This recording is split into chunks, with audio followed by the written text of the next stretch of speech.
Escobar é o narcotraficante mais poderoso e conhecido do mundo. E apesar da vida luxuosa que ele levava, a gente quer mostrar aqui a origem da vida dele, que realmente foi muito humilde. E como mesmo sendo um dos homens mais ricos do mundo na época, ele era mais humilde do que tu imagina.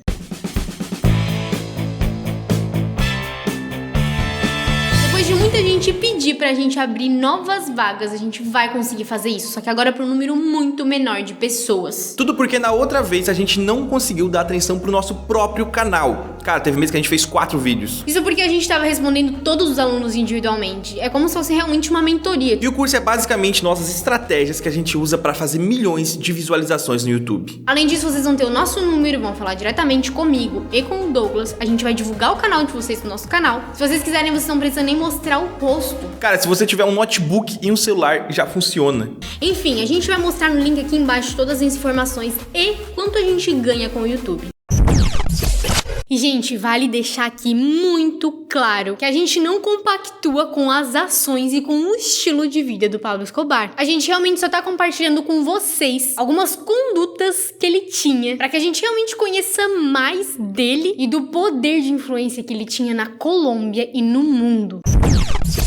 E muitas pessoas não sabem, mas apesar de toda a riqueza durante a vida de Pablo Escobar, o famoso El Patrón veio de uma origem muito humilde. O seu pai trabalhava como fazendeiro e era camponês, enquanto a sua mãe era uma professora em uma escola. Cara, e desde quando ele era pequeno, ele sempre teve a ambição de superar o começo da vida dele, que era muito humilde. E ele conseguiu. Quando ele era mais jovem, ele dizia pra família e pros amigos que ele queria se tornar o presidente da Colômbia. E antes de iniciar a sua vida realmente no tráfico de drogas, ele começou assim como aqueles ladrõezinhos de cidade pequena, de bairro, que roubava carros no bairro vizinho. Além disso, ele também vendia lápides de cemitério. Depois disso, ele passou a vender cigarros contrabandeados e bilhetes de loteria falsificados. Então, tipo, ele queria ser um cara muito top, só porque ele começou aí indo pro lado errado, né? Mas os anos se passaram, e em meados dos anos ali de 1980, o Escobar já controlava mais de 80% da cocaína contrabandeada para os Estados Unidos. Cara, segundo alguns relatos,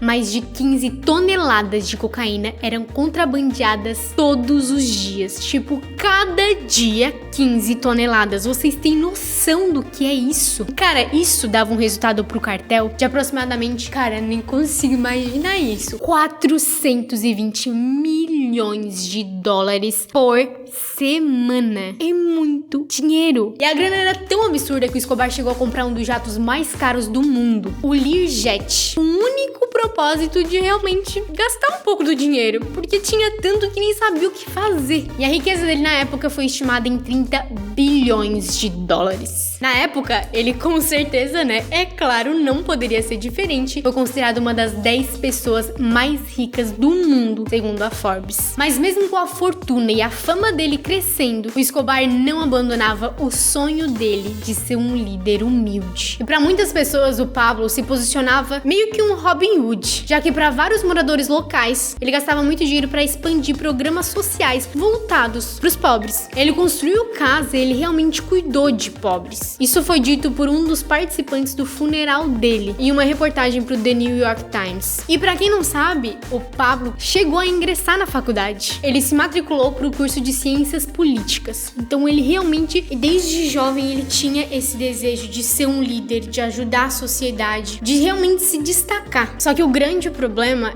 é que nem ele e nem os pais dele tinham condições de pagar essa faculdade. Então por isso, ele teve que simplesmente abandonar os estudos muito antes do que ele imaginava.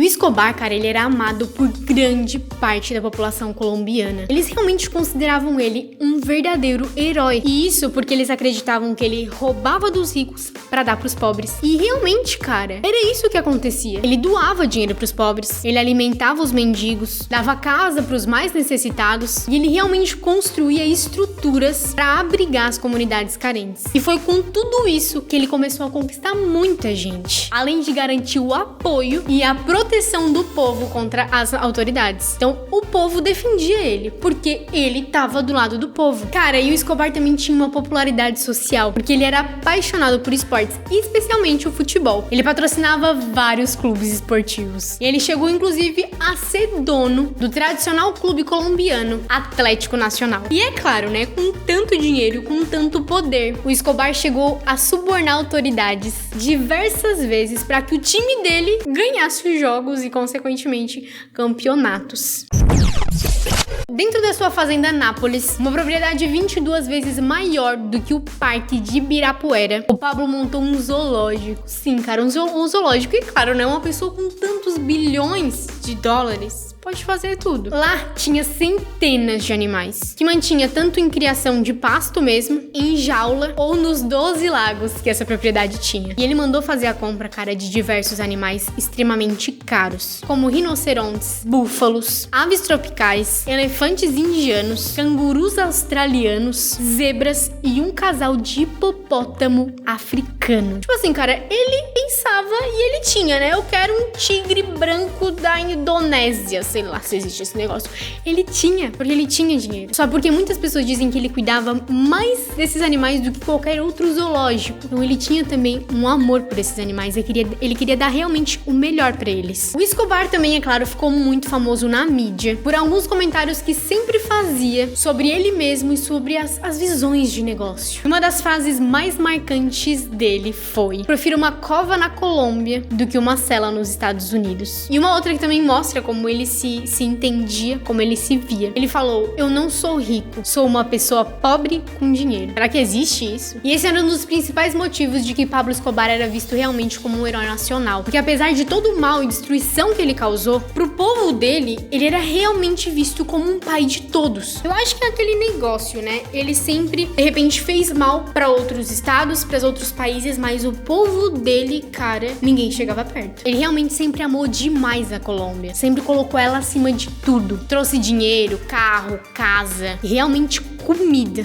pro país dele. Mas também, gente, vale ressaltar que o Pablo não era uma pessoa boa. Ele foi um criminoso e ele teve que pagar pelos atos dele. A gente tá falando que ele é humilde, que ele cuidava dos animais, que ele dava pras pessoas que precisavam, dava comida pro pobre, pro mendigo, mas ele também fez muita coisa errada.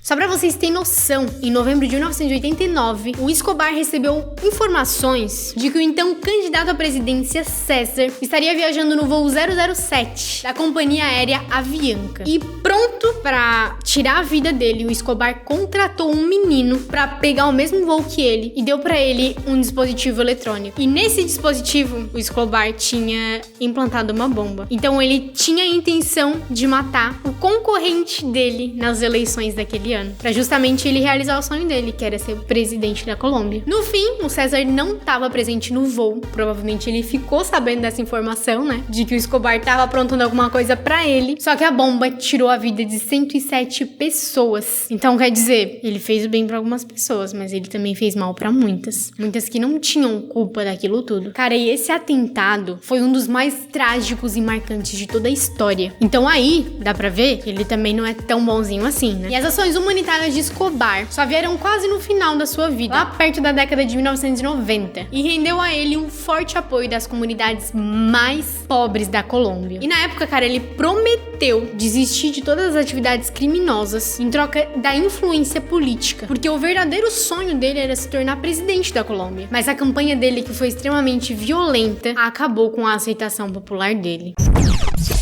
Como a gente sabe, né, gente, Escobar também teve muitas chances de se entregar pelos crimes que ele cometeu e até mesmo cumprir a pena para evitar o sofrimento tanto dos familiares dele quanto das pessoas próximas. E com isso ele ainda ia ficar com uma vida confortavelmente financeira. E apesar do início de vida muito humilde que ele teve, ele ainda era muito orgulhoso com quem que ele queria ser na sociedade. Tanto que ele lutou até o fim, até onde todo mundo já sabe, né, até onde ele perder a vida em uma emboscada policial. E pra quem não sabe, todo o dinheiro e tudo tudo que ele tinha foi tirado da família dele. Inclusive, os filhos dele tiveram que sair da Colômbia e se refugiar. Todo o império que ele construiu foi abaixo. E a maior culpa do Pablo foi, de fato, ele não saber quando parar. Mas eu quero saber a opinião de vocês. Vocês acham que ele vendeu a vida dele por dinheiro e pelo poder? O que importava mais pra ele? Minha opinião, ele foi começando, e ele foi vendo que ele tinha tanto poder, chegou uma hora que ele não conseguia mais parar. Ele tinha duas coisas. Ele tinha o poder e ele tinha o dinheiro. Quando ele tentou abrir mão das coisas ruins,